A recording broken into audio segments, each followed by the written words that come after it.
नमस्कार साथियों, सामान्य ज्ञान गुरु परिवार के भूगोल विषय में आपका फिर स्वागत है।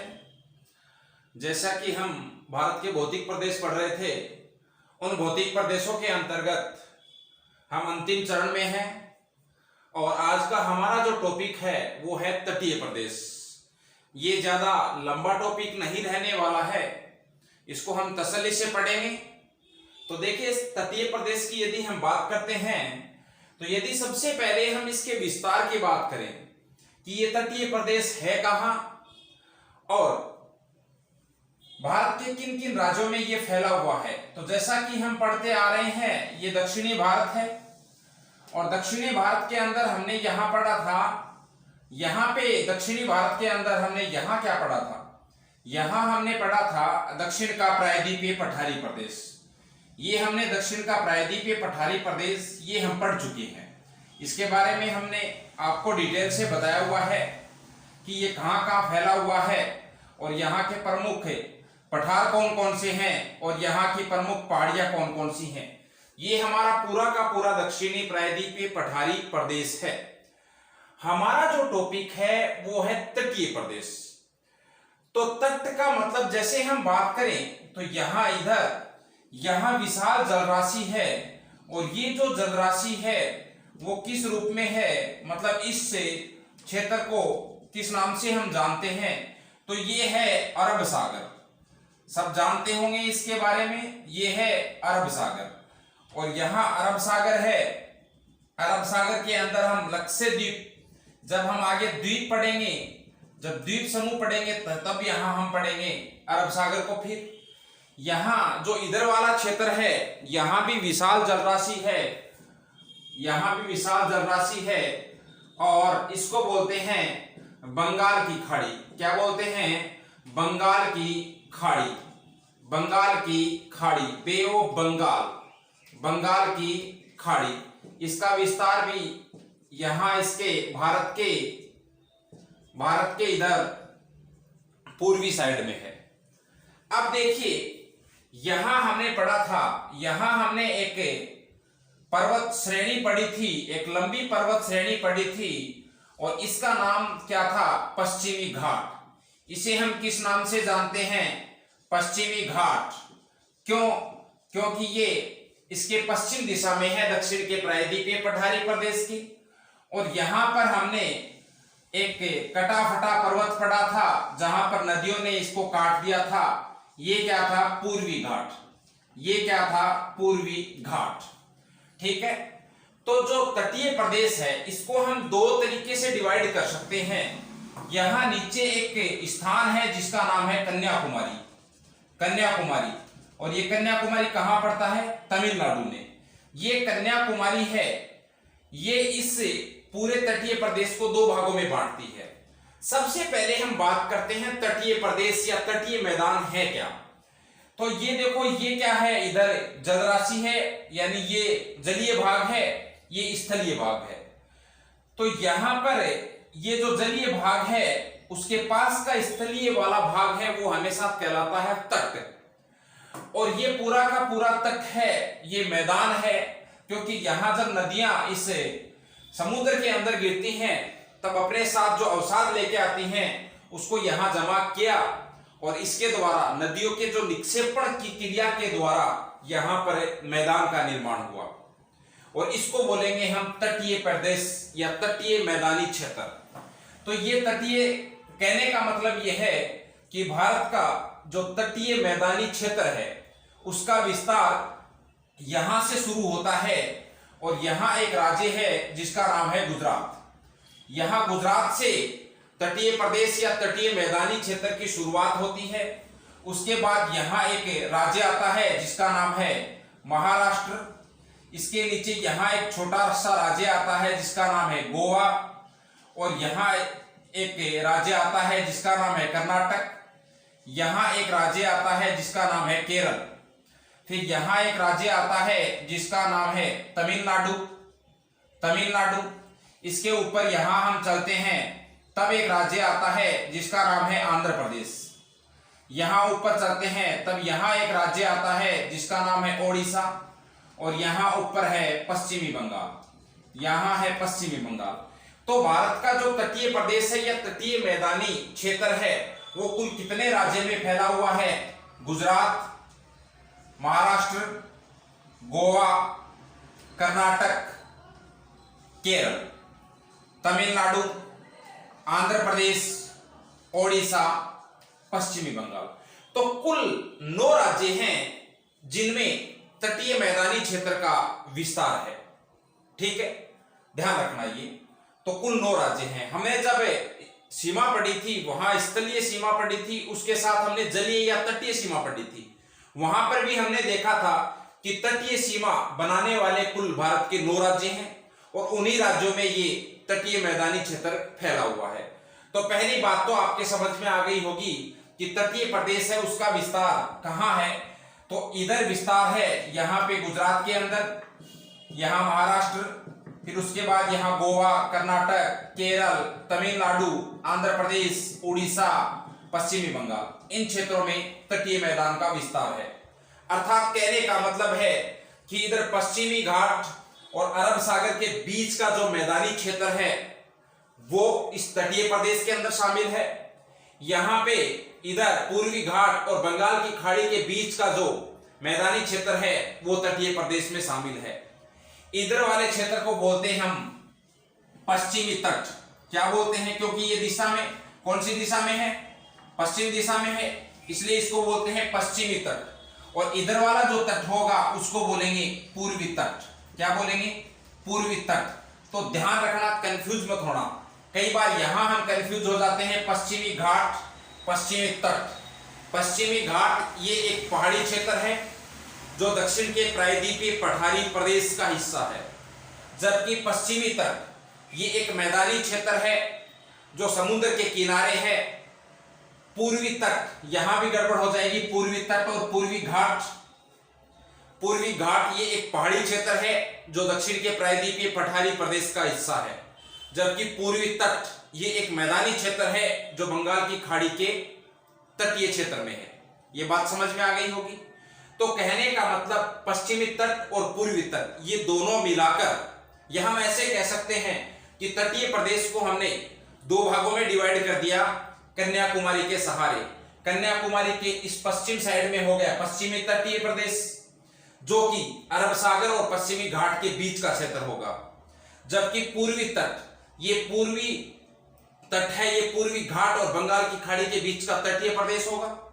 तो हमने यहां 2 तरह से डिवाइड कर दिया। एक चीज आपने पढ़ी, पहले भी आपको बताई थी कि सर्वाधिक जो तटीय सीमा की लंबाई है वो गुजरात में है, सर्वाधिक, यानी सर्वाधिक तटीय सीमा बनाने वाला जो स्टेट है वो गुजरात है, जबकि न्यूनतम है वो गोवा है। न्यूनतम कौन सा है? ये गोवा है। यदि 2 नंबर पे बात करें तटीय सीमा बनाने वाला तो वो आंध्र प्रदेश है। फिर तीसरे नंबर पे तमिलनाडु आता है। लेकिन ज्यादा ध्यान नहीं रखना है आपको कि सर्वाधिक तटीय सीमा बनाने वाला जो स्टेट है वो गुजरात है, 2 नंबर पे आंध्र प्रदेश, फिर तमिलनाडु आता है, फिर महाराष्ट्र का नंबर आता है। आप सिर्फ 2 को याद रख लेना। यहां आंध्र प्रदेश वाली बात इसलिए बता रहा हूं मैं, ये क्वेश्चन पूछा हुआ है। उस क्वेश्चन में ऑप्शन में गुजरात नहीं था, उसमें ये दे रखा था कि निम्न में से किस राज्य के साथ सर्वाधिक तटीय सीमा लगती है। तो उस कंडीशन में ऑप्शन आंध्र प्रदेश था, गुजरात नहीं था, तो हमारा आंसर आंध्र प्रदेश होगा। ये ध्यान रखना ये, ठीक है। तो हमने इसको 2 भागों में बांटा, पश्चिमी तट और पूर्वी तट। अब हम इसको एक एक करके पढ़ेंगे, इसका स्क्रीनशॉट लीजिए।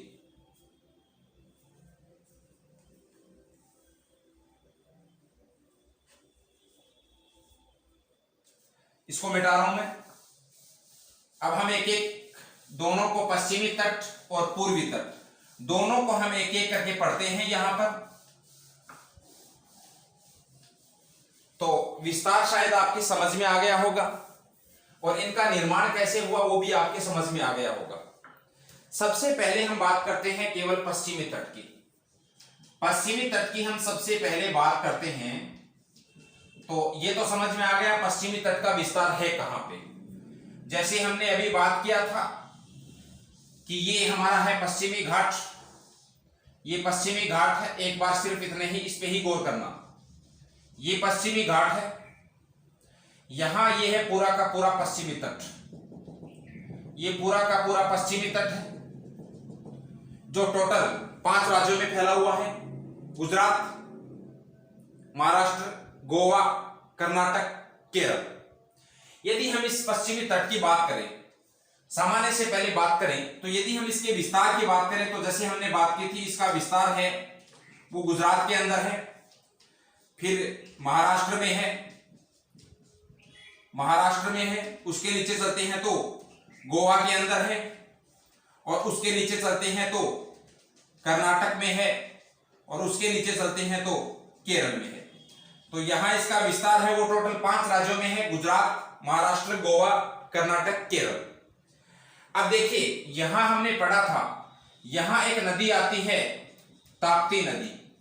जब हमने बात की थी विंध्याचल और सतपुड़ा पर्वत की, उस समय आपको बताया था, हालांकि हम ताप्ती नदी को जब नदियों के अंदर पढ़ेंगे तब डिटेल से पढ़ेंगे, लेकिन हम चर्चा कर चुके हैं कि जो सतपुड़ा पर्वत श्रेणी है उसके दक्षिण में एक नदी बहती है, उसके समानांतर, उसका नाम है ताप्ती नदी। और इस ताप्ती नदी के मुहाने पे इसके किनारे पे एक शहर है, और उस शहर का नाम है सूरत। क्या नाम है? सूरत, ध्यान रखना। फिर देखिए यहां पे है गोवा, छोटा सा एक राज्य है जिसका नाम है गोवा। यहां तक बात समझ में आ गई। अब देखिए यदि पश्चिमी तट की बात करें हम, तो पश्चिमी तट की जो चौड़ाई है, पश्चिमी तट की चौड़ाई है वो औसतन चौड़ाई है वो है 64 किलोमीटर। कितनी? 64 किलोमीटर। ये जो चौड़ाई है औसत चौड़ाई की बात कर रहे हैं, ये 64 किलोमीटर है। इसकी जो सर्वाधिक चौड़ाई मिलेगी वो मिलेगी आपको 80 किलोमीटर। सर्वाधिक चौड़ाई मिलेगी वो मिलेगी आपको 80 किलोमीटर, 80 किलोमीटर। और ये 80 किलोमीटर मिलेगी कहां पे आपको? नर्मदा और जो ताप्ती नदी है उनके मुहाने पे। सर्वाधिक चौड़ाई यहीं पे ही है। जबकि इसकी न्यूनतम चौड़ाई आपको मिलेगी, जो न्यूनतम चौड़ाई मिलेगी वो आपको मिलेगी कितनी? केवल और केवल 50 किलोमीटर। यानी कहने का मतलब है कि इसकी औसतन चौड़ाई 64 किलोमीटर है, जबकि न्यूनतम चौड़ाई है वो आपको 50 किलोमीटर मिलेगी, जबकि सर्वाधिक चौड़ाई आपको 80 किलोमीटर। यानी इसकी 80 किलोमीटर चौड़ाई भी मिलेगी, कहीं पर 50 मिलेगी, कहीं पे 60 मिलेगी, लेकिन जो एवरेज ब्रीथ है, एवरेज औसतन चौड़ाई है वो 64 किलोमीटर है पश्चिमी तट की। ये बात समझ में आ गई। अब देखिए हम बात कर रहे थे यहाँ पे पश्चिमी तट की, तो इस पश्चिमी तट को मुख्य रूप से 3 भागों में बांटा गया है। वैसे हम 4 भागों में पढ़ेंगे, लेकिन मुख्य रूप से 3 भागों में बांटा गया है। ये जो सूरत दे रखा है, या फिर हम कहेंगे ताप्ती नदी का मुहाना। ताप्ती नदी का जो मुहाना है, यहां से लेकर गोवा तक, यहां क्षेत्र है, इसको अलग नाम से जानेंगे। और गोवा से लेकर कन्याकुमारी तक, यहां तक का जो तटीय प्रदेश है, इसको हम अलग नाम से जानेंगे। और उसके ऊपर का क्षेत्र है ताप्ती नदी के मुहाने का, गुजरात वाला क्षेत्र है, इसको हम अलग नाम से जानेंगे। ये जो ऊपर यहां पे कच्छ का रण है, ये जो कच्छ का रण है, यहां से लेकर सूरत तक या ताप्ती नदी के मुहाने तक, इसको मिटा रहा हूं भाई मैं इधर। यहां कच्छ के रण से लेकर ताप्ती नदी के मुहाने तक, इसको बोलेंगे, इसको क्या बोलेंगे? काठियावाड़। क्या बोलेंगे? काठियावाड़। काठियावाड़ मैदान, काठियावाड़ का मैदान, इसे बोलेंगे काठियावाड़ का मैदान या काठियावाड़ तटीय प्रदेश। इसे ही हम सौराष्ट्र के नाम से जानते हैं। जबकि सूरत से लेकर या ताप्ती नदी के मुहाने से लेकर गोवा तक, इसको बोलेंगे हम कोंकण तट। क्या बोलेंगे? कोंकण तट। इसे कहेंगे हम कोंकण तट। तो कहने का मतलब कोंकण तट का विस्तार, जैसे काठियावाड़ तट है, इसका विस्तार मुख्य रूप से कहां हो गया? गुजरात के अंदर हो गया। जबकि कोंकण तट का विस्तार है वो मुख्य रूप से कहां हो गया? महाराष्ट्र में हो गया। नीचे यहां महाराष्ट्र आ गया, ठीक है। फिर गोवा से जब हम नीचे की ओर चलते हैं और कन्याकुमारी तक चलते हैं, ये स्थान आपको बताया है कौन सा है? कन्याकुमारी। जब कन्याकुमारी तक चलेंगे तो इसको बोलेंगे मालाबार तट। क्या बोलेंगे? मालाबार तट। मालाबार तट, ठीक है। तो काठियावाड़ तट हो गया, ये कच्छ के रण से लेकर सूरत तक हो गया।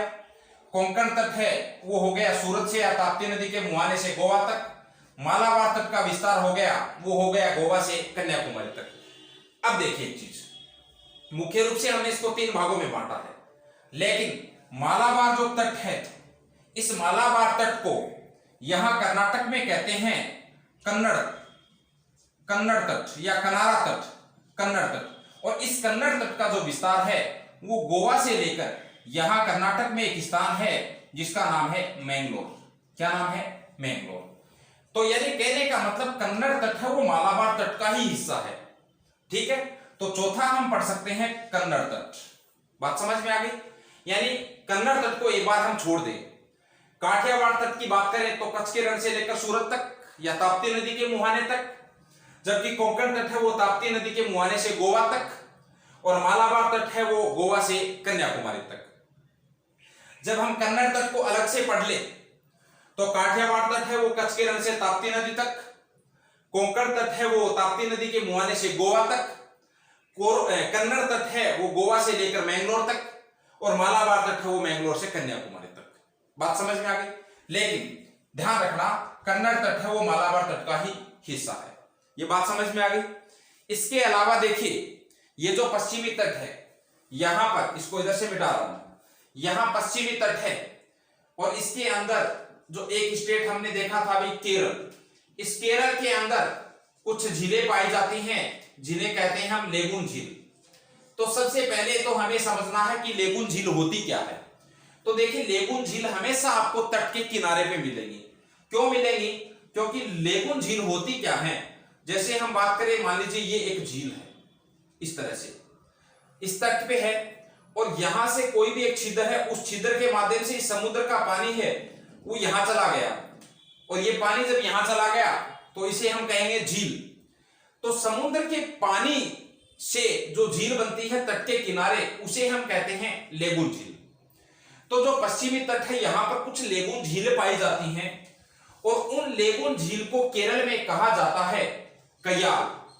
पूछ लेंगे कयाल क्या होता है, तो कयाल है वो लेगून झील को ही केरल में कयाल कहते हैं। कयाल अलग नहीं है, लेगून झील ही कयाल है, बट केरल में इसका नाम हो गया कयाल। तो इस पश्चिमी तट पर केरल के अंदर कुछ लेगून झील हैं अर्थात कयाल हैं। जैसे एक है वेम्बनाड झील। कौन सी? वेम्बनाड झील, वेम्बनाड झील। और एक आती है अष्टमुदी झील। कौन सी? अष्टमुदी झील। ये जो दोनों की दोनों झील हैं वो उदाहरण किसका है? लेगून झील या कयाल का है। ध्यान रखना, ये तो समझ में आ गया होगा शायद कि लेगून झील क्या होती है। एक झील आती है केरल में पेरियार झील। ये पेरियार झील है, ये ध्यान रखना, ये लेगून झील का उदाहरण नहीं है ये, क्योंकि ये तट से बहुत दूरी पे है, जबकि इसके लिए शर्त है कि वो तट के एकदम पास में होगी, तभी तो तट का पानी आ पाएगा अंदर की ओर। ठीक है, तो ये कयाल है, लेगून झील को ही केरल में कयाल कहते हैं, और उसका उदाहरण है वेम्बनाड झील और अष्टमुदी। दोनों की दोनों झील केरल में है। जब हम झील वाला टॉपिक पढ़ेंगे तब इनके बारे में पुनः पढ़ेंगे, वापस पढ़ेंगे। तो पश्चिमी तट शायद एकदम बिल्कुल समझ में आ गया होगा। तो ये है आपका पश्चिमी तट। इसकी प्रमुख विशेषता थी लेगून झील केरल के अंदर। ठीक है, इसका स्क्रीनशॉट लीजिए।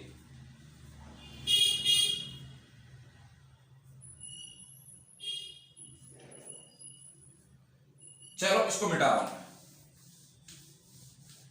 तो हमारा पश्चिमी तट है ये कंप्लीट हो गया। इसमें कोई डाउट आपके? कई बार क्या पूछते हैं, एक डायरेक्ट क्वेश्चन पूछते हैं, जैसे मालाबार तट दे दिया, हम जैसे कोई क्वेश्चन की बात करते हैं, डायरेक्टली दे दिया मालाबार तट, है ना, मालाबार तट कि मालाबार तट निम्न में से किसका हिस्सा है, पश्चिमी तट या पूर्वी तट। मान लीजिए ये पूछ लिया मालाबार तट किसका हिस्सा है, ऑप्शन में हमारे पास आ गया पश्चिमी तट, पश्चिमी तट। दूसरा ऑप्शन में आ गया पश्चिमी घाट, पश्चिमी घाट आ गया। फिर मान लीजिए आ गया पूर्वी तट, पूर्वी तट, और उसके बाद आ गया पूर्वी घाट। क्या आ गया? पूर्वी घाट। ये क्वेश्चन आ गया। तो साफ साफ दिख रहा है, अभी बताया मालाबार तट किसका इसका है, पश्चिमी तट का।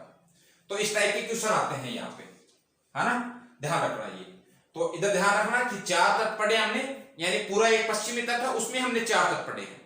ऊपर काठियावाड़ का तट जिसे सौराष्ट्र का तट भी कहा जाता है, उसके नीचे हम आते हैं तो कोंकण का तट, उसके नीचे आते हैं तो हम कन्नड़ का तट या कनारा तट जो कर्नाटक के किनारे पे है, और उसके नीचे लास्ट में है मालाबार तट।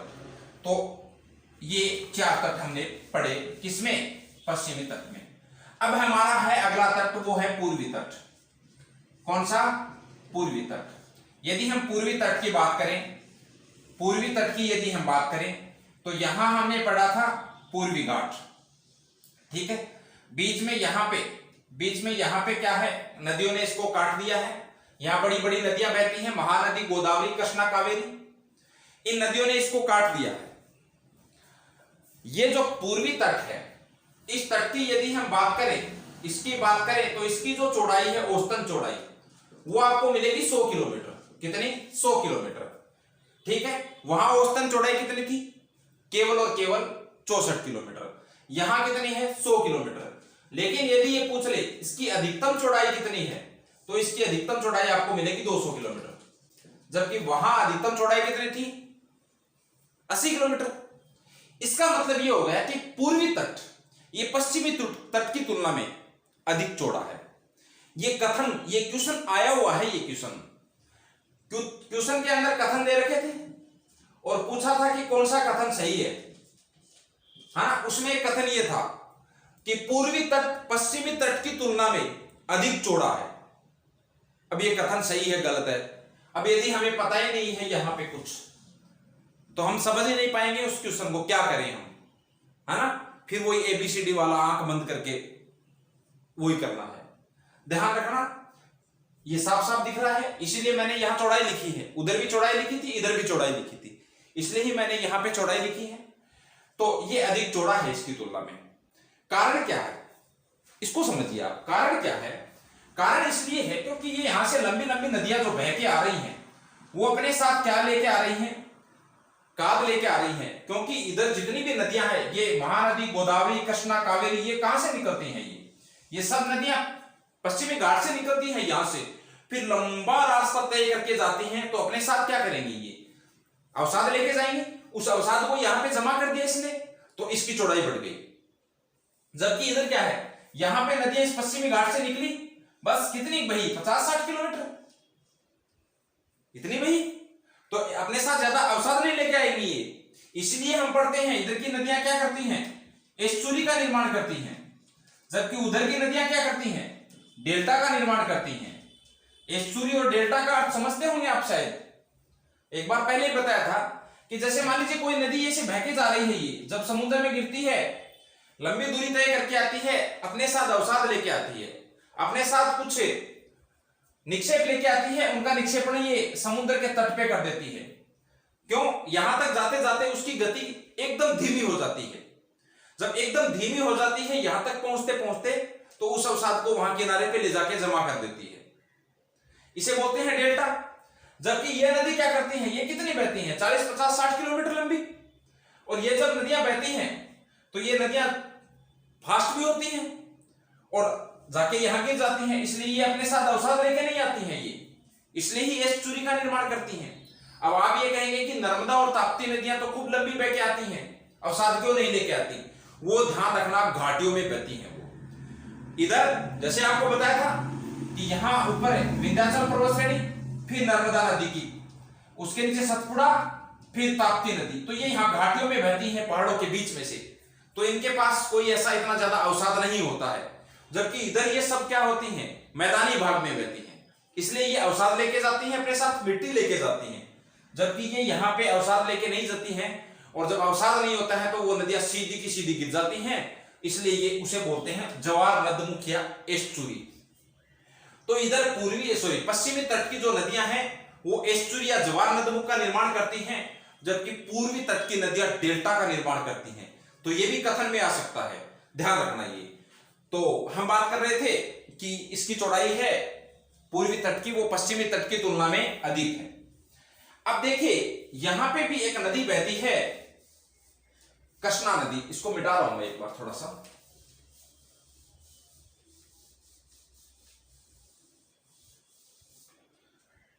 ये हम बात कर रहे थे पूर्वी तट की। यहां एक नदी बह के आती है जिसका नाम है कृष्णा नदी। कृष्णा नदी, और इस कृष्णा नदी, ये कृष्णा नदी अपना यहां डेल्टा का निर्माण करती है। यहां ऊपर से एक नदी बहती है जिसका नाम है हुगली नदी।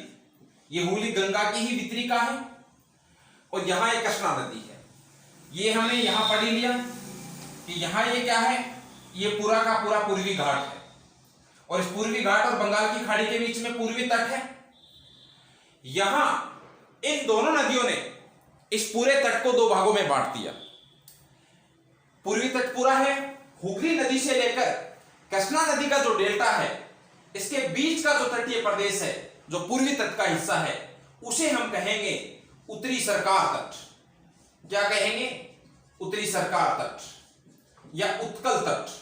उड़ीसा में उत्कल, मुख्य रूप से उड़ीसा में है ये उत्कल तट या उत्तरी सरकार तट। तो उत्तरी सरकार तट है, ये हुगली नदी के मुहाने से कृष्णा नदी के डेल्टा तक है, और कृष्णा नदी के डेल्टा से लेकर यहां कन्याकुमारी है, यहां तक का जो तट है वो कहलाता है कोरोमंडल तट। क्या कहलाता है?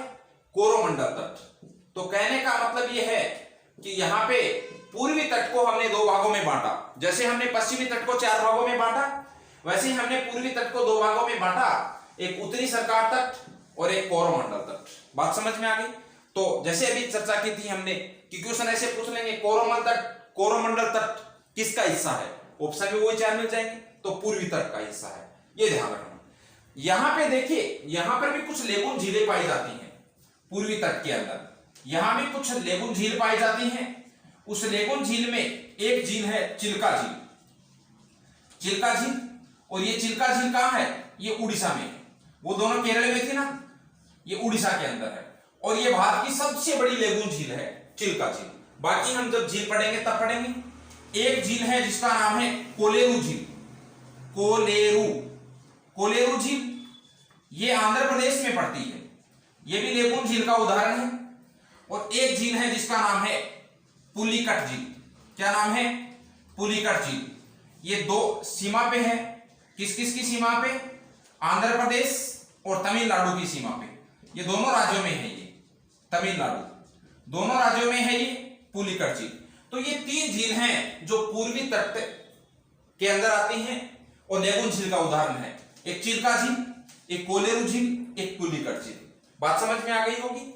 तो मोटा मोटी बात यह है कि हमने पूरे तटीय प्रदेश को 2 भागों में बांटा, पश्चिमी तट, पूर्वी तट। पश्चिमी तट है वो कम चौड़ा है, पूर्वी तट है वो अधिक चौड़ा है। पश्चिमी तट की जो नदियां हैं वो एस्चुरी या ज्वार नदबुक का निर्माण करती हैं, जबकि पूर्वी तट का जो नदियां हैं वो डेल्टा का निर्माण करती हैं। पश्चिमी तट को हमने 4 भागों में बांटा, काठियावाड़ तट, उसके नीचे फिर कोंकण तट, फिर उसके नीचे हमने पढ़ा था कन्नड़ तट, और उसके नीचे हमने पढ़ा था मालाबार तट। इधर हमने इसको 2 भागों में बांटा, उत्तरी सरकार तट, कोरोमंडल तट। ठीक है, ओके, शायद समझ में आ गया होगा। इसको ध्यान से पढ़ना। अब द्वीप बचे हैं इस भौतिक प्रदेश में, वो आपको कल करवा देंगे, फिर हम अपवाद तंत्र को स्टार्ट करेंगे। ओके, धन्यवाद।